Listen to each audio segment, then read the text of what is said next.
지금 이 정권이 옵티머스 비리가 터져서 또 5,500억이 터졌습니다. 그것만 터지는 게 아니라 지금 뭐 벤처와 관련되는 각종 펀드들부터 터질 게 수없이 있을 거예요. 그러면 이런 부분에서 수사에 착수해서 다 집어넣고 그 뒤를 봐준 정치인이나 배계부를 다 잡아 넣어야지요. 옵티머스만 해도 최동욱이 이 정권의 최대 이 법조계, 제야 법조계, 즉 로펌계의 실세지 않습니까? 그리고 또 경제계의 장외 최고의 실세가 이현재 아닙니까? 그 두 사람이 거기 있었다는 거예요.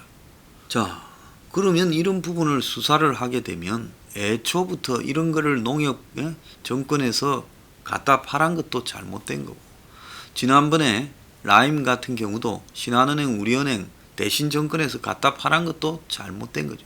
한마디로 사기꾼이 만드는 사기 종이를 들고 와가지고 은행 창구나 정권회사 창구에서 팔면 사는 사람들은 그것이 안전한 상품일 것처럼 생각하잖아요. 이거는 은행이나 해당 정권사에서 물어내야 되는 문제예요. 그래서 국민을 상대로 돈 뺏어가지고요, 그 돈으로 저래 사기를 칩니다. 자, 그런데 이런 사기를 치는 자들을 조사해야 될 검찰을 지금 흔들고 있어요. 법사위가 어제 감사원장 불러가지고 검찰에 대해서 왜 제대로 직무감찰을 하지 않느냐.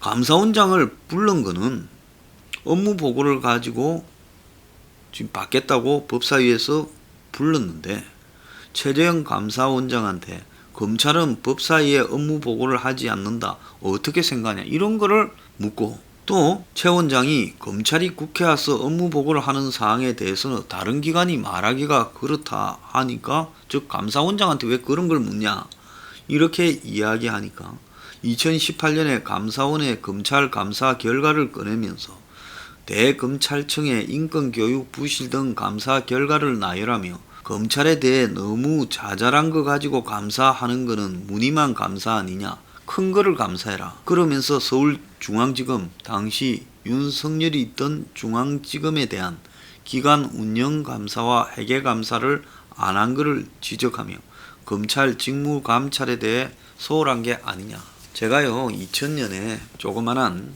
그 농림부 산하 정보통신 관련 이 공공기관의 장으로 있었습니다. 그런데 2002년에 노무현이 될 때 제가 반대해서, 잘 아는 사이인데 반대편에 서고 탈당했습니다. 그런 다음에 내가 사표를 냈어요. 그냥 물러나려고. 근데 사표 수리를 하지 않고 진짜 감사하는 기간마다 다 와가지고요, 제가 임기가 다 돼서 물러나는 날까지도 뒤지고, 나중에 내 잘못이 아닌 걸 물러나고 나서도 징계도 아니면서 돈은 좀 일부가 조금 안 맞는데 물어줬으면 좋겠다, 이런 소리까지 했습니다. 그럼 징계를 하든지. 제가 참 기가 찼어요. 나중에 돈은 해줬는데요. 그래서 끝까지 물고 늘어지고 이 딜을 조지려고 하는 게, 이게 이런 좌파들의 기본적인 특성입니다. 그래서 제가 그때 참 옛날에 같이 술 먹은 게 몇 번인데, 이 정치판이라는 게 진짜 더러운 데구나 생각을 해서 정치판으로 그 뒤에 들어가는 부분에 별로 이 뜻이 없던 거예요. 자, 이 감사원장이 2018년에 검찰청을 대상으로 기관 운영 감사를 할 때 서울중앙지검이 적폐청산 수사를 하는 상황이었다. 그래서 감사 들어가는 게 부적절해서 대검 위주로 감사를 했다. 금년에는 중앙지검에 대한 감사를 현재 진행하고 있다. 그래서 검찰이라고 지금 직무감찰을 소홀히 안 한다. 근데 수사나 공소제기, 공소유지 이런 부분은 검찰 고유의 영역인데, 그런 것까지 감사원에서 들어가서 수사를 잘하느냐 못하냐 감사해라는 건 그건 말이 안 되는 거 아니냐, 이런 식으로 전적으로 감사원장이 한 이야기가 옳은 거죠. 자, 이자들이 이렇게 지금 막 가고 있는데, 지금 오늘 아침에 막 제보가 들어왔습니다. 어제 법무부에서, 추미애 법무부에서 부산 고검 차장 검사인 한동훈 검사장을 직무 배제하고 법무연수원으로 날리는 방안이 논의가 되었다는 거예요. 추가 막 가고 있다. 그래서 이건 윤 총장이 막아줘야 되는 거 아니냐, 막다가 못 막으면 같이 사표 내야 되는 것 아니냐, 저한테 이제 이런 이야기를 전해온 사람이 있습니다. 저도 이제 윤 총장은 이제 마지막 선택을 진짜 할 때가 됐다고 봅니다. 내일 금요일 6월 26일자로 한동훈을 법무연수원에다가 보낸대요. 검사장을 법무연수원에 보내서 뭐 합니까? 직무 배제를 시키고 그냥 책상 위에 앉혀 놓으려면 그거는 총장이 요청해야 되는데 그렇게는 못하고 지금 그냥 법무연수원에 보내가지고 식물인간으로 만들어 놓는다고 총장하고 협의도 안 하고 지금쯤 총장한테 일방 통보를 했을 거다. 참 기가 찹니다. 한동훈이야요. 솔직히 뭐 보수 입장에서 봤을 때 보수를 봐줬다 이렇게 볼 수는 없어요. 그걸 또 잘못된 거죠. 보수 정권에도 썩은 놈이 있으면 전직 대통령이든 누구든 다 집어넣어야죠. 마찬가지로 좌파 정권에도 썩은 놈이 있으면 대통령이든 누구든 다 집어넣어야. 검찰은 그래야 되는 겁니다. 검찰이 무슨 지금 뭐 보수 일각의 숙골들이 이야기하는 것처럼 한동훈이가 우리 많이 집어넣었는데 어쩌고 그런 시각을 가지는 사람은요. 도덕에 대해서 기본적으로 양심에 대해서 생각해 봐야 될 거예요. 그건 제가 봤을 때 대깨문만큼 나쁜 놈이에요. 그래서 검찰은 걸리는 대로 다 집어넣는 게 검사라는 겁니다. 그래서 그 기준에 따라서 문 정권이 현역일 때도 문 정권에 문제가 있으면 그걸 집어넣으려고 노력하는 것이 참다운 검사라는 거예요. 그런데 그 노력을 했다고 무슨 지금 왜 한동훈을 또 인사하느냐. 채널A 기자하고 검언 유착했다는데 아무런 지금 증거가 나온 게 없고 본인은 고소 고발까지 하겠다. 까보자고 이야기를 합니다. 그런데도 불구하고 결론을 정해놓고 공작을 하고 정치 공작을 하고 있는 거죠. 지모라는 범죄 사기꾼을 하나 집어넣어가지고요. 그래서 공작을 하면서 그걸로 한동훈을 였는데 한동훈의 다음의 목표는 윤 아니겠어요? 한동훈을 막아주는 데서 윤이 걸림돌이 됐다면서 윤을 겨냥한 거지 한이 최종 목표도 아닐 거라고 저는 보고 있습니다. 자, 이런 식으로 유치한 정치 공작을 지금 전방위로 전개하고 문은요. 좀 내가 봤을 때 가정스러운 부분이 있어요. 추미애하고 윤한테 서로 사이좋게 협의해서 하라고요. 그러면서 뭐 윤에 대해서는 말하지 않고 자기 손에는 피 안 묻히고 옛날에 우리가 이 마피아 영화 보면요. 그 마피아 두목이 자기가 좀 있다가 죽일 놈을 불러가지고 그래 그동안 고생 많았다 앞으로도 충성을 바쳐라 해놓고는 돌아서서 지는 이렇게 밥을 먹고 있는데 행동대장이 가서 그냥 쏴버리지 않습니까? 그리고 처리했습니다 하면 눈 하나 끔찍 안 하고 그냥 그대로 밥 먹잖아요. 딱 그거 모습을 그대로 연상시키고 있어요. 그래서 한동훈이 어차피 법무연수원에 가게 되면 사표 내라는 거죠. 왜? 일을 다 뺏고 책상 앞에 하루 종일 앉혀놓으면 그것도 검사장입니다. 한동훈이가 언제 부산으로 갔습니까? 작년 연말에 갔잖아요. 우리 그때 작년 연말에 한참 집회할 때 한동훈이가 그 1차 인사에서 12월 23일입니까? 그때 크리스마스 직전입니까? 그때 한동훈이가 이 인사가 나지 않았습니까? 부산으로요. 자, 그러면 간지 지금 얼마 됐습니까?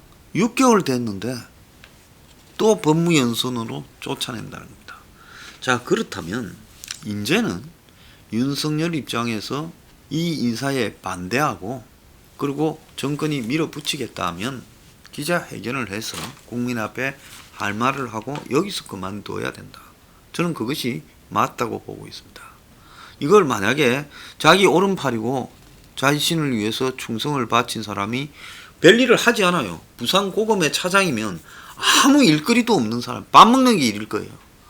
그 고검 차장으로 가가지고 아무런 일을 하지 않고 있는데도 지금 정권은 한동훈이 계속 지금 정권을 향해서 수사하는 검사들에게 서울의 중앙지검 등에서 수사하는 검사들에게 일종의 병풍이 되어서 열심히 하라고 하기 때문에 그런 것들이 기분 나쁘다. 그래서 다 날리는 모습을 보여줘야 밑에 있는 부장검사나 이런 사람들이 더 이상 까불지 못하고 수사 그만하고 깨갱할 거 아니냐. 지금 그걸 가지고 한동훈을 날리라는 거 아니겠습니까? 그렇다면 한동훈은 결국은 윤석열을 의미하는 것이고, 자, 윤석열 앞에서 윤석열의 오른팔을 목을 벨라는데 그럼 윤석열이 그걸 보고 있으면 그것도 또 이상한 겁니다. 그러니까 제가 전에도 이재용 영장 기각됐을 때 한 일주일쯤 안에 던지는 타이밍이다 했는데 그건 뭐 본인이 판단했으니까 안 던지겠죠. 근데 이제 한동훈 타이밍에서는 이제는 곧바로 던져야 된다. 저는 그렇게 생각합니다. 지금 미통당 안에 벌어지는 꼬락서니가 가가입니다. 주호영이는 왜 절간을 이렇게 돌아다니고 있어요? 자, 지난번에 6개 상임위원장을 다 자기들이 임명하고 법사위든 또 그 위원까지 일방으로 임명했다면 사표를 내려면 집에 가면 되는 거고요. 그 다음에 집에 가기 싫으면 다시 복귀해서 일하면 되죠. 왜 절간을 돌아다니고 있습니까? 전국의 절간을 순회하고 그 절간에 김태년이도 김종인이도 뭐 성일종이도 다 찾아오게 만들면서요. 뭘 잘했다고 절간을 돌고 있어요?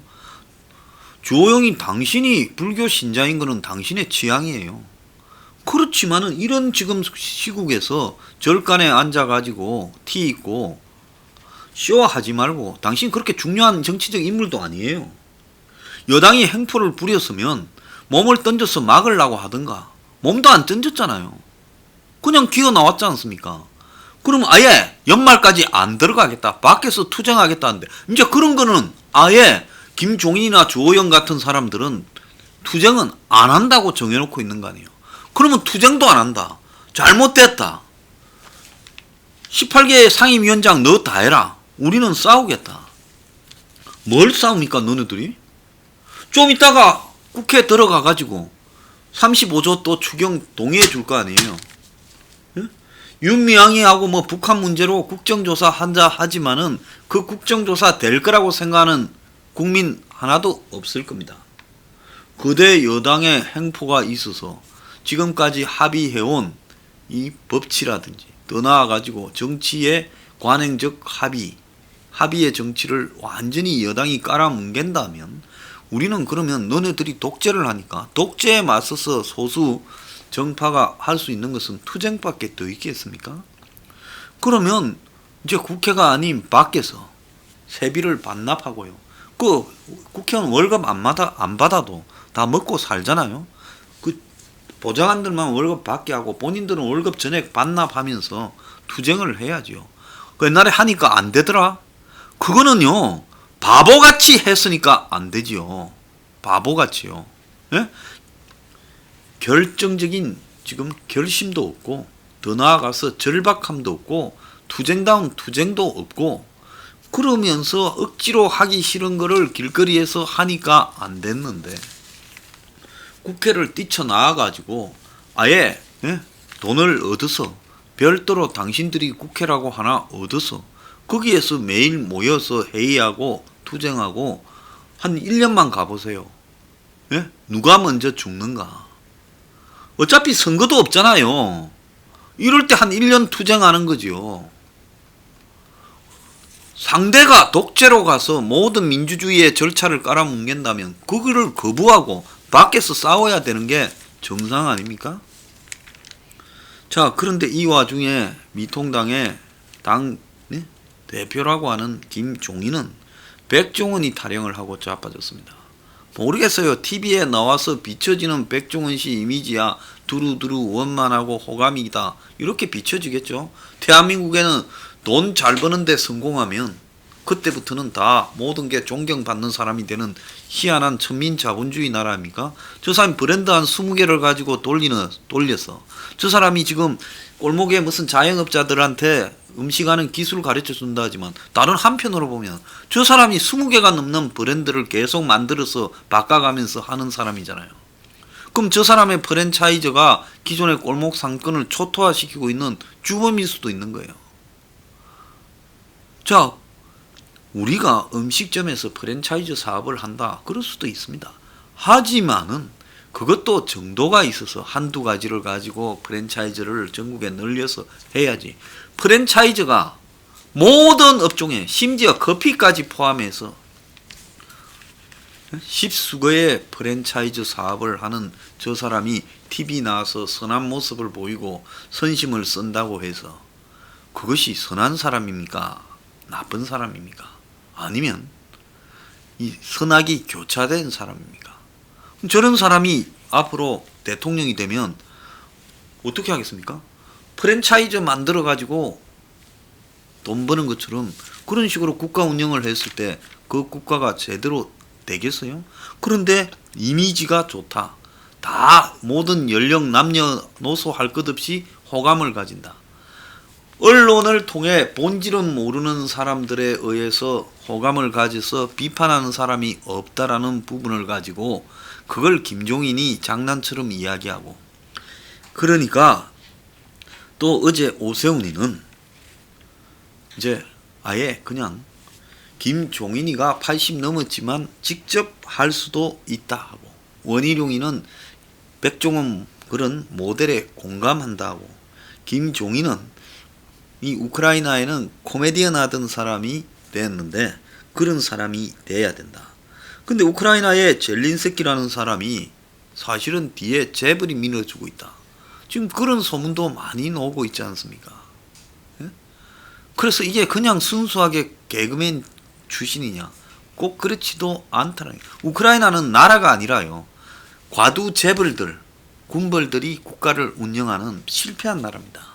그 나라의 코미디언이 대통령이 되는 것은 시민 혁명이 아니라 혁명을 가장한, 한마디로 그 나라를 움직이는 실세들이 뒤에 숨어서 코미디언을 내세워서 뒤에서 장난치고 있는 거예요. 그런 사례를 들었다고. 그래서 지금 주호영이나 김종인이나 원희룡이나 오세훈이 하고 다니는 태도나 자세가요, 진짜 갓잠토 안아서 진짜 보기가 역겹다는 겁니다. 그래서 정말 노는 게 가관이다. 할 일이 없으면 입이라도 쳐닫고 지금 정권을 상대로 돌이라도 하나 던져라. 저는 그렇게 충고하고 싶습니다. 그 절간 단위 쌓고 백종원이 언급하고 진짜 지켜보기가 역겹습니다.